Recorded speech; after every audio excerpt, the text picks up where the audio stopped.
जगन्नाथ हो किछि मागु नाही तोते धन मागु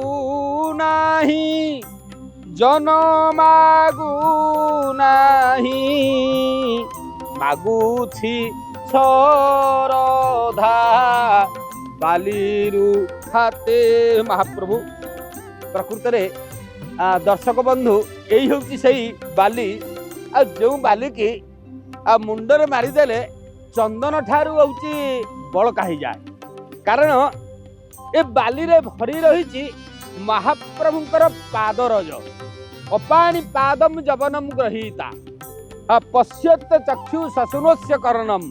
सवेति वेद्यम नच तस्याति बेता तमाहुरग्रम पुरुषम महांतम जहाँकर पाद नाही। दर्शक बंधु आपण माने देखिए यही शरधा बाली रे महाप्रभु निजे चाली चाली कर जाती आसती तेणु ये बाली हूँ सबुठारु महान पवित्र कारण जिते आमर आपण माने देखिए होचंती प्राचीन संस्कृति परंपरा ता भितर जहा लुचिकी थिले मध्य सबुठारु बड़ कथाटी है कालिया शांते स्वयं निजे ये पाद पकई शरधा बाली रे जाई थांती तेनु भक्त किछि मागे नाही शरधा बाली रु हाते काल काल धरी से हाते मागुची हाते कौन ताको आउ टिके जदि भितर को जिबा तेबे विशेष भाव रे हाथ को प्रत्येक मनुष्य देखिए हाथ को मापिबे 24 आंगुल हम। हाँ तेणु से 24 आंगुल भितर आमर जीवन रही तार भितर जाऊँची 12 आसुची 12 बेनी बाट 14 कबाट जीवाकू संकट सूची रंध्र रे तेणु 12 आंगुल निश्वास जाऊँची 12 आंगुल प्रश्वास आसूची तेणु यही भाव में निश्वास प्रश्वास होती 24 आंगुल भक्त यही मागे इठी प्रभु आ जीवित अवस्था मु आपण को देखि पारिबी तो आपण को सानिध्य लाभ करि पारिबी तो यही कथा यही शरधा बाली रे आसी मुंडिया टिए मारी बाली टिके मुंडरे लगेई भावी थाए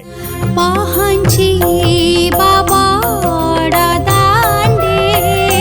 सेरेनु पाई बातुंडे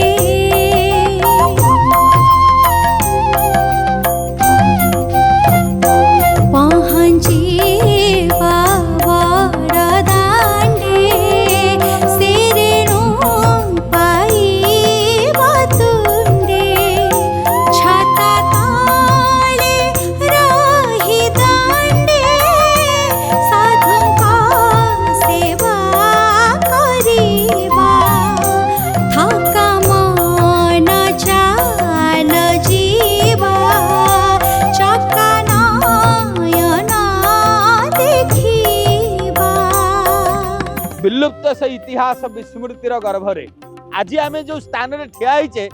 प्रभुंकर से शरधा बाली कारण विस्तीर्ण शरधा बाली एठारु आरंभ जदिच ताहा भौगोलिक स्थिति रे परिवर्तन हो गलानी तथापि शरधा बाली रे आपण माने देखिबे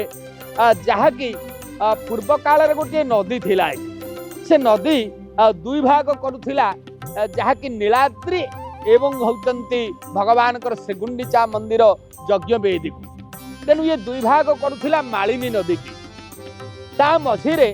जेहेतु नदीटी प्रवाहित थिला प्रभुंकर प्राचीन काल रे 6टी रथ होता है ये जो शरधा बाली रे रथटी गड़े ता रथर नाटी है होचंती जाकि पाटेणा रथ बोली कह जाए कारण पाटणा रथ 4 चकिया किया पटुकार ठिया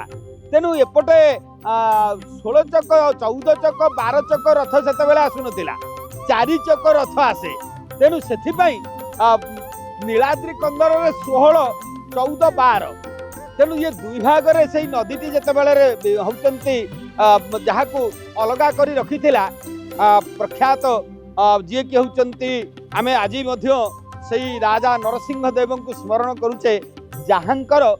पत्नीकर ना होचंती श्रद्धामणि पाट महादेई तेणु ये होचंती राजकीय परंपरार ना मध्य नियारा दर्शक बंधु। तेणु विशेष भाव में जदि ऐतिहासिक पृष्ठभूमि की जीवा से तो निश्चित अलगा कथा जहाँकि 1378 ख्रीष्टाब्द पर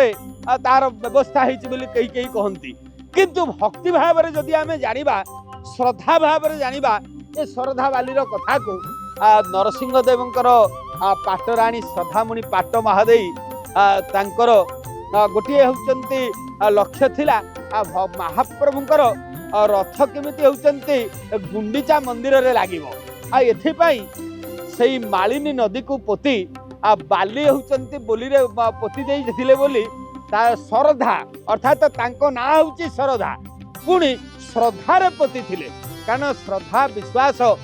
ज्ञान बळे श्रद्धा जदि अछि ताहले प्रभु होचंती हमर नैवेद्य जहाँ देदेबा ता पाइबे विश्वास जदि अच्छी ये आम हाथ जोड़ी आखि मुझीदेले कालिया शांत दर्शन देदेवे तेणु श्रद्धा विश्वास भक्ति जदि अच्छी प्रभु हृदय रे बसी जाती एका तो भगत जीवन एका तो भगत जीवन भगत निमंते तोर शंख चक्रे चिन्ह शंख चक्रे चिन्ह एका तो भगत जीवन श्रद्धा वाली आज भी मध्य ये श्रद्धा वाली आज्ञा उज्जीवित कारण ये बाली ठीक कथा कहे केते साधु केते संत केते वैष्णव केते होचंती देवता एई माटी रे आसी जाग यज्ञ करिसंती कारण देवता माने मध्य यज्ञ करंती देवता माने मध्य आसी बुलंती ये क्षेत्र होची स्वतंत्र राजा महाराजा मध्य यज्ञ करिसंती तेणु सेथि पाई प्रत्येक होचंती आ ब्रह्म स्तंभ पर्यंतम समस्ते एई बड़दाण्डर श्रद्धा वाली जदि च आज कारण जदि कालर कराल गति मध्य विस्तीर्ण बालुका बंत आउ कारण आम विशेष भाव में अनुभव करूँ श्रीक्षेत्र में सेतेबेले श्रद्धा बाली बहु विस्तृत भी थिला हाँ एतिकी लेखे कारण एतिकी बाट पर्यंत रथ चक गली जाए से रथ चक जो गली थी सेठी भक्त मैंने शोक मुंडिया मारु था जदि च आज से श्रद्धा बाली तार काया आते बड़ नथिले सिंहद्वार जो सिंहद्वार गुंडीचा मंदिर सिंहद्वार ठारू नाकचना द्वार सम्मुख भाग पर्यंत विस्तीर्ण है आग को रही से स्मारकी स्वरूप केवल बक्षरे बहन करी श्रद्धा बाली आम से श्रद्धा बाली को प्रणाम करवा कृतार्थ हवा जगन्नाथंकर कृपा भिक्षा करवा दर्शक बंधु आ निश्चित भाव में आमर जीवन सार्थक हम आउ गोटे कथा है वैकुंठ गति निश्चय पाइबा एथरे संदेह ना क्षेत्र जीवी